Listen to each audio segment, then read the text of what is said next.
I'm Frederick Wemyss, and here is Chapter 9 of Things That Happened to My Mother. I've never been able to find out if this was December 31st, 1933, going on January 1st, 1934, or December 31st, 1932, going on January 1st, 1933.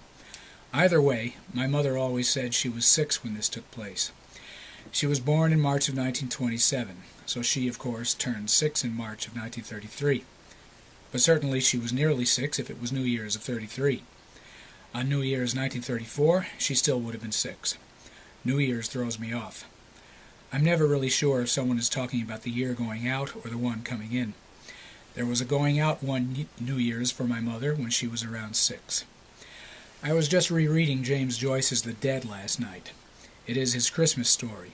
Someone says of one character, "It is a shame he's drunk because he took the pledge on New Year's Eve."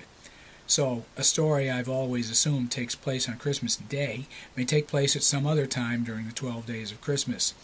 If they're referring to a pledge taken on New Year's Eve, do they mean almost a year before the story takes place, or has the drunk person broken a pledge he took just a few days before? I'll look it up one day. But here's something I can't look up.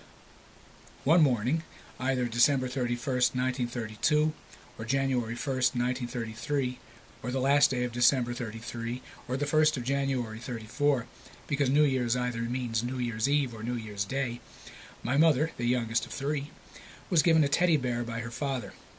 Her brother and sister each got a present, too. I believe my mother told me this was in the morning. I've seen pictures of my grandfather from when he was a little younger than he'd have been that morning of 1932, going on 1933, or 1933 going on 34. He is always in a high collar, a vest with a pocket watch, and a jacket. And he is always in sepia. He and the suit are always formal, and the brown and beige hues are as soft as time can make his stiff poses. If Christmas Eve is the first night of Christmas, and December has 31 days, Christmas Eve being every year December 24th, then the evening of December 31st would have been 7th night. 8th night would be January 1st, I think. So on the morning of either 7th night or 8th night, or if the night of Christmas Day itself is first night, then this was the morning of either 6th night or 7th night, my grandfather woke his children, ages 9, 8, and 6, or 8, 7, and 5, depending on which turn of which year it was, and gave them each a toy. Then he went outside. It was the last time they saw him, and there was no hope of his return, for this punctual man had an appointment on New Year's, one each of us keeps.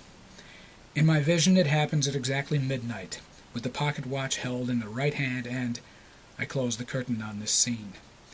My grandmother packed their children in the car 6 or 7 months later, and left that once privileged, now suffocating atmosphere behind, contacting her old Smith College friends as she took her journey westward.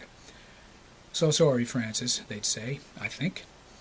I know they said, "How did it happen?" But I hope not to her. My mother kept the bear.